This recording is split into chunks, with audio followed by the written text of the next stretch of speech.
Buster Hits the Books is a fabulous episode of Arthur. I love any of the episodes that focus on reading and literature, and Arthur in particular is a character who loves reading. This is something we know already.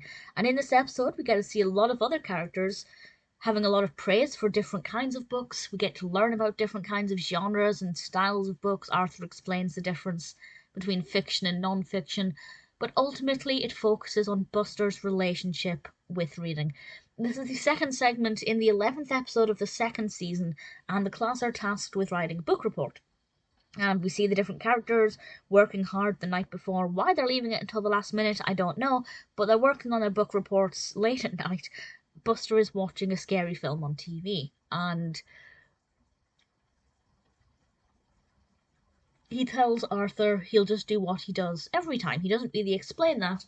And the next day, he shows his book report to Arthur. Arthur asks if he can borrow the book because it looked really interesting, and Buster has to admit that he just watched it from the TV, claiming that all films come from books, which is not a massively incorrect claim. A lot of films do come from books, but on this one occasion, Buster had watched a film that was a fresh script. It didn't come from a book.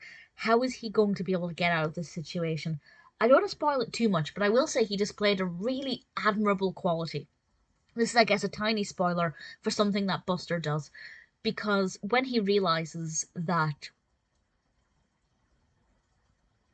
he had written a report about a film and not a book, he realized that he had to go and tell Mr. Ratburn before the beginning of class. Otherwise, Mr. Ratburn would call him up, and he'd have to admit in front of the entire class what he had done. And I think showing this decision for him to own up to what he had done as at the earliest opportunity was a really good thing for him to do, and it's definitely a very admirable display of characteristics there.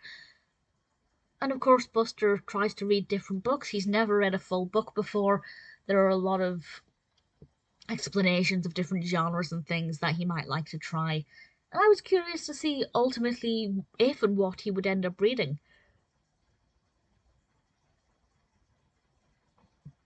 I really enjoyed it because of the love of literature. But I also really loved Buster in this. I thought he showed a vulnerability. He was very honest and open all of the time. He didn't really pretend anything other than, pretending to have read the book. And it's definitely one that I think a lot of people can learn from. I'm sure there are plenty of people who write book reports based on the films, especially when it is a well-known classic piece of literature that has many film adaptations. I'm sure there are plenty of people who watch the film and just kind of wing it. Not that I agree with that, but if ever they do find themselves in Buster's position, I think Buster handled it very well. Very enjoyable episode. Not my all-time favourite, but a contender for a maybe top 10 list, top 20 list, I'm not sure. But certainly, Buster Hits the Books is a really great episode.